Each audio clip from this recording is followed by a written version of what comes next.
Donald Trump stood up at a rally in Kentucky this week and said, "We won, we won, we won. The war with Iran, over, done, victory." 2 hours later, Reuters reported that U.S. intelligence shows Iran's leadership is still largely intact and is not at risk of collapse anytime soon. He said we won. His own intelligence said otherwise. And that is just Tuesday in this war. Watch what his own people said. I mean, he has repeatedly made completely contradictory statements about his plans for this war and how long it will be. And every time he is asked which of his diametrically opposing statements is actually U.S. policy, he just shrugs his shoulders and says it's both. You've said the war is, quote, very complete, but your defense secretary says this is just the beginning. So which is it, and how long should Americans be prepared Well, I think for you could this say war it to last both. for? You just said it is a little excursion, and you said it is a war. So which one is it? Well, it's both. It's both. It literally cannot be both, but it's always both, even though it logically cannot be. And this just keeps happening. I mean, every day we get a news statement that contradicts the last thing they said. For example, here was Secretary Hegseth during an interview with 60 Minutes on Sunday. Well, we're not flying a mission accomplished banner like George W. Bush on an aircraft carrier. We're not doing that, and we haven't done that. Okay, no mission accomplished banner for us. We're not doing that, and we haven't done that. Well, Donald Trump didn't have a banner at his rally today in Kentucky, but he did say this. Well, it's only good if you win. You know, you can only do. And we've won. Let me tell you, we've won. You know, you never like to say too early you won. We won. We won the bet. In the first hour, it was over. Does it feel like we've won? Trump says we've won. It was over in the first hour. That sounds pretty mission accomplished to me. All of this would be, well, concerning because he's the leader of the free world. Some of it is funny. If the consequences weren't deadly serious, and I've thought about this all day today and who I really wanted to talk to today. I've talked to so many smart public officials who are doing everything they can to hold this administration accountable. We'll continue to do that. But tonight, I really want to spend some time with people who I have actually sat with in the Situation Room and who I know have spent hours in these rooms to just really help unpack everything that is happening and not hold back in any way. Michael McFaul is the former U.S. ambassador to Russia during the Obama administration. Ben Rhodes was deputy national security advisor to President Obama. There's always so much to say each of these days, of these last 12 days, that we have all been covering and talking about this war. And I'm going to try to get to all of it, but I hope you will bring up things that have struck out to you, too. But Ben, just a couple of hours after Donald Trump said we won, we got some breaking news from Reuters. 3 sources familiar with the matter tell Reuters that U.S. intelligence indicates that Iran's leadership is still largely intact. Did you hear that? We won. It was over in the first hour. That is the President of the United States talking about a war that is now in its second week, a war in which 6 Americans are dead, a war in which 160 Iranian schoolgirls were killed by what the preliminary investigation now says was likely a U.S. airstrike. A war in which the Strait of Hormuz, through which 20% of the world's energy supply flows, is being threatened with mines, over in the first hour.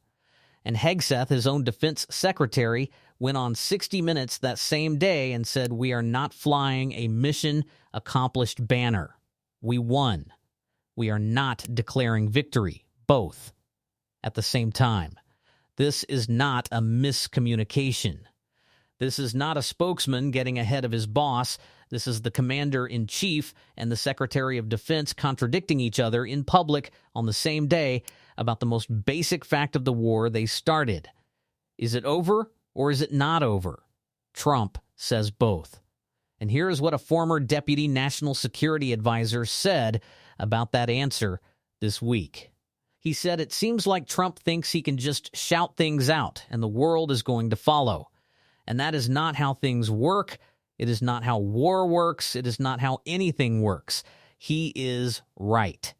But here is what makes it worse than just being wrong."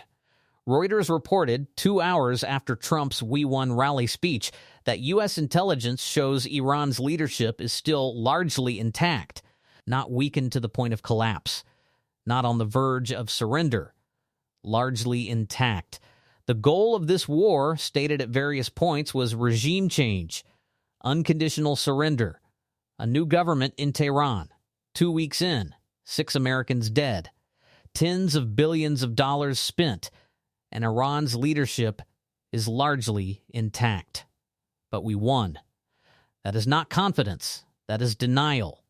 And denial in the middle of a war does not make the war easier to end. It makes it harder, because you cannot find an exit from a situation you refuse to honestly describe.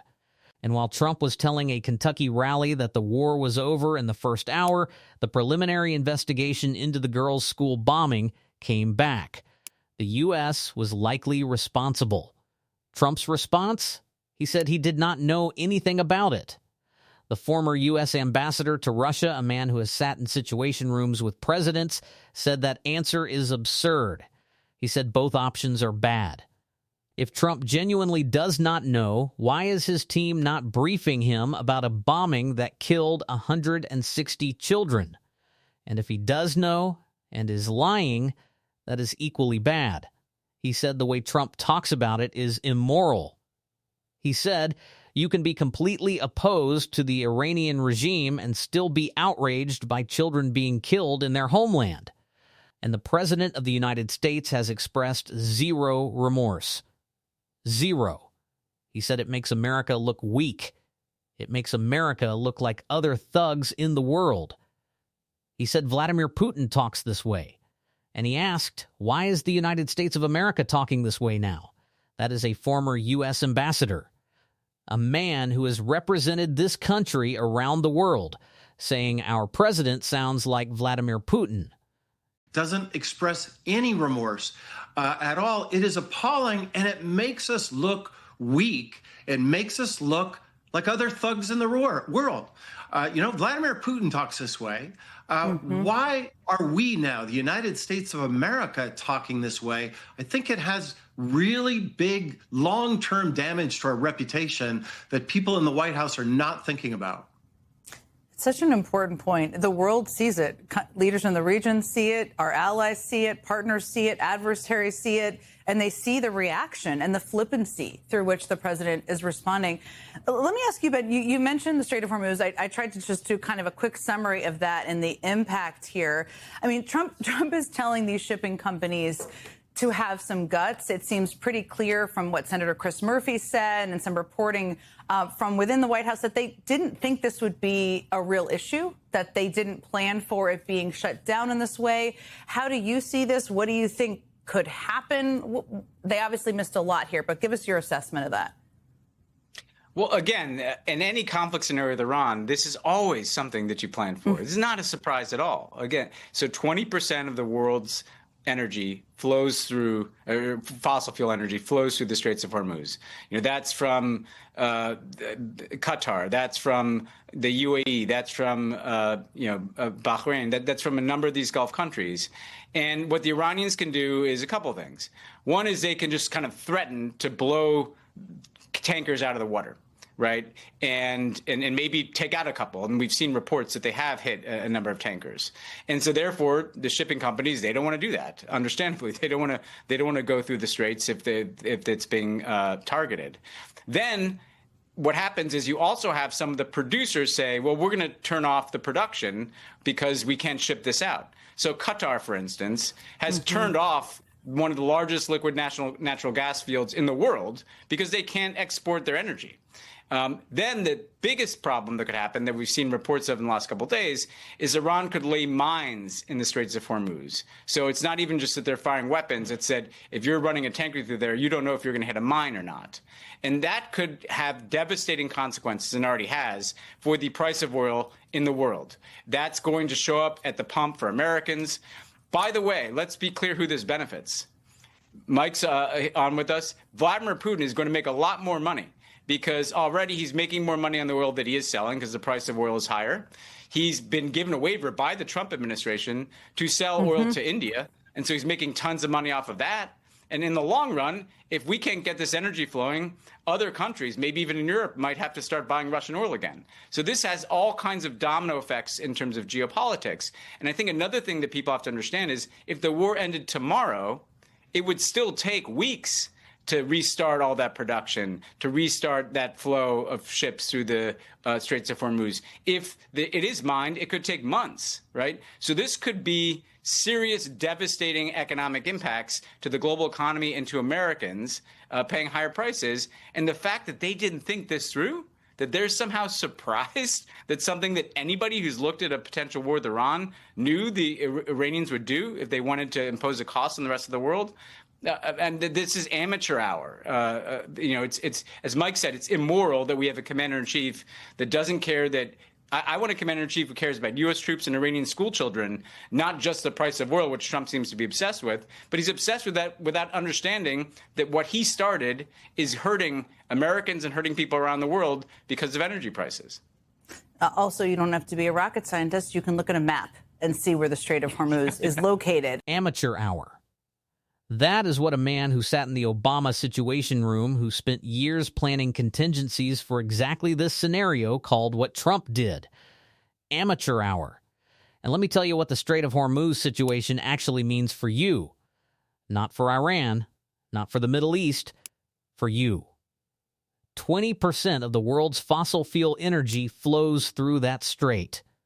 From the way, from Bahrain, from Gulf countries that supply the global energy market. Iran is now threatening tankers. Reports say they have already hit a number of them. Shipping companies are refusing to go through.